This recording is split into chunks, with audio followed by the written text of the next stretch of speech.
From Nasdaq's MarketSite, I'm your host, Kristina Ayanian.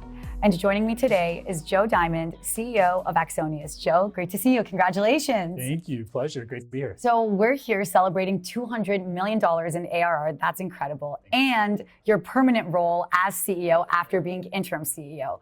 What does this mean for the company? It's mostly a testament to the fact that we're growing quickly. We've actually 100% growth over the last 2 years. So it's a testament to really the momentum that we have in market and the problem that we're solving. Like, this has actually become a board level conversation. This notion of figuring out this basic question of what exists in my environment. So your average security team for a large company can't answer that question. So they don't know what endpoints exist. They don't know what cloud workloads exist. They don't know their IoT and OT devices.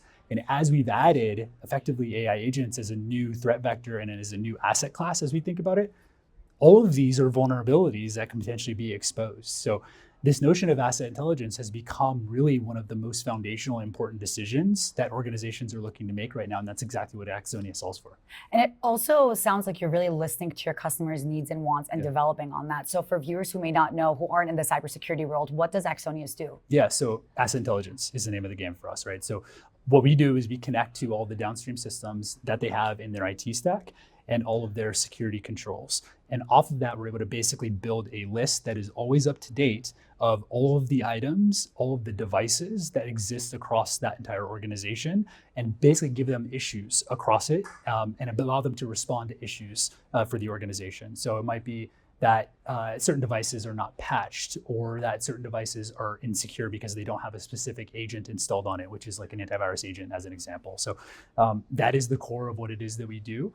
From there, we actually help understand exposures and vulnerabilities that exist across that organization, and we extend to other asset classes too. Those other asset classes being their identities, their IoT, OT devices, their packaged software that is installed on those devices, and also their SaaS applications. So you're really offering that holistic end-to-end approach. Yeah, it's an end-to-end platform approach. We sit in between all the other solutions. We're not off trying to replace things.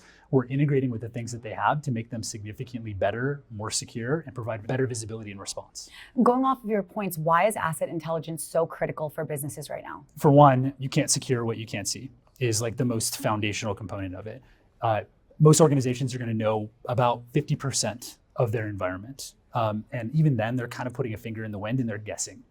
So we give you that full picture, and it's always up to date. So oftentimes an organization will be spinning up like short-term infrastructure. So it might be a cloud environment that is spinning up temporarily, and then it spins back down. Well, when it's up, that's a threat vector. So if you don't have that visibility, you don't know how to protect that specific component. AI is another tailwind. It's a huge tailwind for us. It's a risk and an opportunity for the market as a whole. But for us, it's actually, especially with Mythos, it's going to expose all the different vulnerabilities that exist across all these different asset classes. So now it's actually more important than ever that you understand what your entire estate looks like. So that has been really the impetus for making sure that you have this solved for every organization in the world, really of any size. Speaking on AI, it's reshaping every part of enterprise technology. How are you seeing that translating into the demand that you're seeing from your customers? Exactly what we were just talking about, where because everyone is trying to embark down this strategy of they're trying to figure out how they deploy AI, and they also know that it's a new threat vector for them that delivers on the potential of payloads and malicious actors being able to compromise these devices, even ones that they don't necessarily have visibility or controls on.